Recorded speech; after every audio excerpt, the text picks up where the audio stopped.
Hi guys, hope you're well and welcome back to my channel. Today's video is going to be the mum tag video. I was tagged by the lovely Hayley, who vlogs over at My Happy Ever After. I'll pop her link below for you to go check her out. And it's just a bunch of questions all about being a mum. Let's go see what they are. So I'll just read them off my phone to make life easier. The first question is favourite mum hack. So there's so many different parenting hacks out there, isn't there? So many. I think one of the cleverest ones we've used is to, you know, kids' bath toys like rubber ducks and things like that that get all mouldy and horrible inside. If you get a glue gun with like the heated glue and just glue up the little hole, the water can't get in and then there's no mould. So that's a great one. Another really good hack if you need to give your child some medicine and they don't want it is to use an open dummy and put it in and then squirt it in like that through the syringe. That's a good one.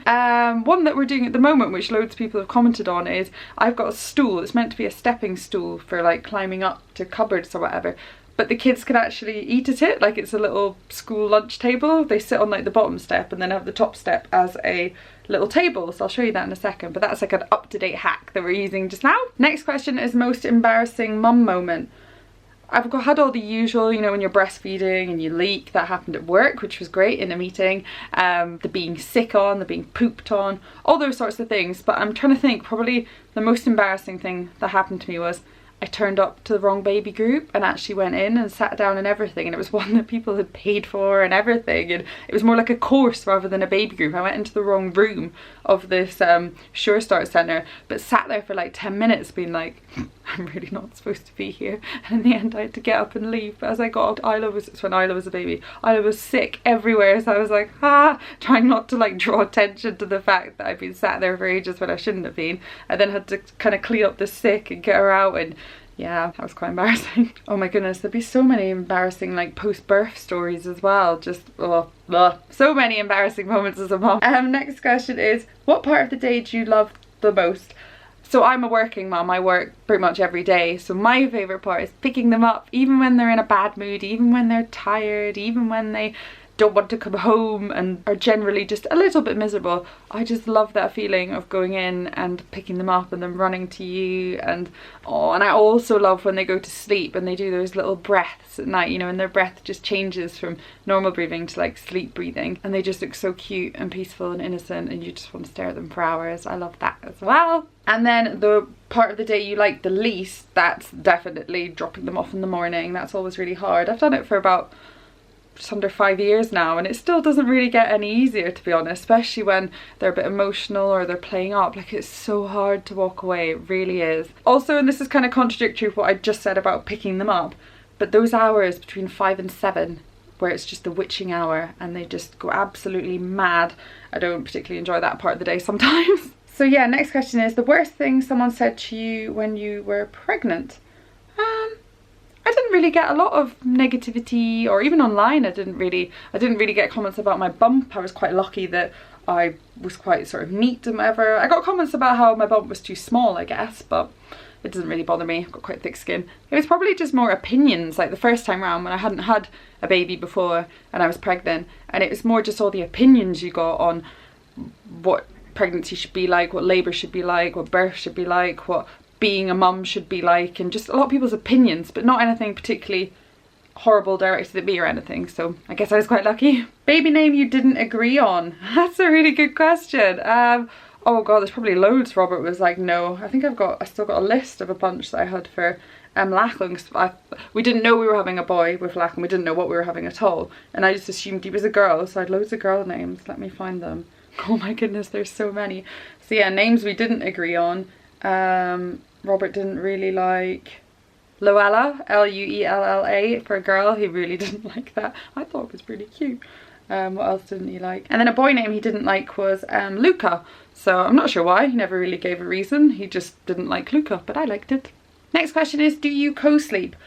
No, never really have, and it's not because I don't agree with it, it's not because I have a particular opinion on it whatsoever, I really don't. It's just that my kids are absolutely mad. Like, they take up so much room, they snore, they kick, they do all sorts, probably what most kids do, but I just would never sleep, never ever sleep. I barely sleep as it is, so it just would have never worked. I often get into Lachlan's cot and comfort him and lie with him till he falls asleep, but in terms of them sleeping in our bed, we've never really done it. We did have bedside cots with both of them, which were literally attached to the bed, so I like that balance of that kind of co-sleeping, so co-sleeping where they weren't in with you, because I was always just really paranoid as well that I'd roll over when they were teeny tiny. But it was great with the bedside cots to have them right there and right next to you, but in their own little bit, so they were safe. But yeah, I don't really have an opinion on it. I just think everybody knows what's best for their kids, and everybody parents the way they want to. Next question, something you have bought but never used.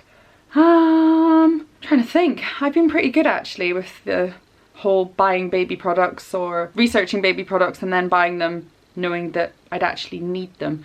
But there must have been stuff with Isla first time round that we got that we never used. Oh, I've thought of something. One of those things you put on them in the bath to stop water going in their faces. Never used it. Both my kids actually find it really funny to have water like being poured all over them. So yeah. Next one, 3 hospital bag must-haves. Maternity pads, the pad things for afterwards, 100 million billion %.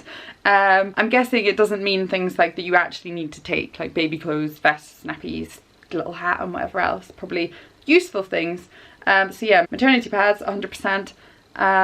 Your own toiletries, like little mini toiletries, definitely, because after you've given birth you just really don't feel like yourself at all for quite a while. So any little things you can do that just make you feel more comfortable and more you definitely helps. So toiletries, lip balm, even things like dry shampoo if you're in hospital for a while, or hairspray, just anything that makes you feel just a bit more put together. And your phone charger, because phones are great. Phones are good for obviously telling everybody you've had the baby, taking a million billion photos, watching stuff if you're in hospital for a while, just keeping yourself occupied. So yeah, definitely phone charger. Next question, are you a routine mum or a go with the flow mum, and what does bedtime look like?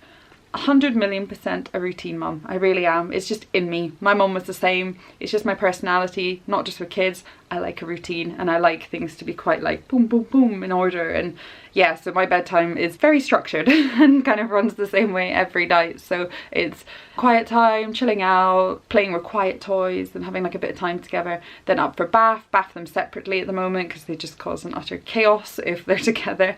So bath, then out, all dry, all nice, all moisturised, clean jammies, into bed, stories, milk, teeth, and then sleep. Next question, what type of labour did you have and what pain relief did you use? I ended up with, I didn't say natural, but vaginal births for both my kids. The first one with Isla, I can pop the links to both my labour videos as well below. The first one with Isla was in a midwife-led unit.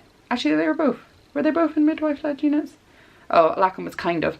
Yeah, midwife-led unit, but in a room, really big room, massive room, but no birthing pool, unfortunately. Not really much in the room other than a bed, but I kept upright for pretty much nearly the whole time until I was pushing. Tried to have gas and air, but it made me really sick. So with Isla, I didn't have anything. I had paracetamol while I was at home, but threw it up. And then, yeah, the gas and air was making me throw up too, so I had nothing. And she ended up being a bit of a complicated birth because she had a massive cystic hygroma that nobody knew about, which was a big lymphatic swelling, which made her obviously coming out a bit more difficult. So yeah, I narrowly escaped forceps, thankfully, but she was 18 hours, Lachlan was a lot quicker. He was technically induced, but like I went in for an induction, but all they had to do was break my waters and then he was pretty much on his way. I started contracting straight away. Originally I was on the labour ward because the midwife-led unit at Aberdeen was shut at the time, just because of staffing, in this tiny room, really claustrophobic, really, oh, it was horrible, it was really horrible, and I really panicked. And then by some sheer luck, I managed to get into one of the birthing pools in the midwife-led unit that was shut, and then had him in the pool, which was not the experience I thought it would be, but still amazing, still really good. So yeah, like I said, he was very quick, and I did have gas in here with him because it didn't make me sick this time. Next one, have you ever been mum shamed? That's a bit of a hot topic at the moment, shall we say, thanks to a lot of online hate that's going on. In real life, I've never been mum shamed by a stranger or a random or someone I know or anything, but online pretty much every day. Every day someone has an opinion about my parenting, my everything really. So yeah, definitely been mum shamed. I don't really like to go into it, I don't like to give it that much attention, but it's horrible. It's really, really horrible. And no matter how thick your skin is, it does get to you, because we're all human at the end of the day. Next question, the biggest challenges you've faced since becoming a mum? Definitely because we're a military family and my husband deploys and goes away a lot. That's been my biggest challenges, is pretty much doing most of it on my own and being really far away from my family and his family. So yeah, just basically doing it all on my own, and also balancing work and mumhood as well. That's that's something I still struggle with now, 5 years in. And being a school mum, I'm struggling with now as well, just because there's so much going on and I want to do so much and I want to be really involved, but it's quite intense. So yeah, quite a lot of struggles. The next question is the best bit of advice you've ever been given. Definitely to just savor everything, literally everything. Time, it's so cliche, but time goes so fast. So someone once said to me to try and make time every night when you're going up to bed once the kids are asleep, to just go in and just look at them. I know it sounds so silly, but with how busy our lives are and how we all rush about, and it often does us good to just stop and just stare at our kids. But yeah, I go in and I just look at them because they change so quickly, so quickly, and take all the photos, so many photos. You can't take enough photos. Photos are, there's that really nice saying, it's like photos are a way to transport yourself back to a memory or something like that. It's obviously worded a lot better than that. I'm not very good at remembering sayings and stuff, but yeah, just to savor it, to savor every single bit. There's obviously the hard parts, but there's also the good parts that we just sometimes don't take enough time to just appreciate and just be. Biggest piece of advice you'd give to a new mum: to get out and about, especially to begin with, especially if it's your first child, but to just get out there. Also, I found it really good to have a shower every day. I know that sounds really silly, but I found it really helped to actually get up, get in the shower, try and put myself together, and then go out and just try and meet people, try and meet other mums, because being a parent, being a mum can be really lonely. So definitely getting out there would be my biggest piece of advice. And the last question, who's your mum crush? I follow so many amazing mums online and obviously my friends in real life, but there's a couple sort of girls on Instagram I follow who are they're just goals. They're so beautiful and their kids are so beautiful and their lives are so beautiful. So yeah, one of them is Not So Mumsy. What's her actual name? Marcia. What a lovely name. Marcia Leone. I'll pop her link to her Instagram below, but her photos are just beautiful. I just stare at her. She's so lovely. She seems really nice as well. And also another person I follow and I've had a complete mum crush on for forever is Amber Filler. She is a beautiful mum out in America with 3 kids now, just had another baby, and I love her hair, I love her clothes, I literally love everything, and I love all her photos as well, so check her out too. So that's all the questions. I now have to tag a few people. So I tag Emma, Brummy Mummy, she cracks me up, she's hilarious. My lovely friend Lucy in the bump, she's so beautiful and so lovely.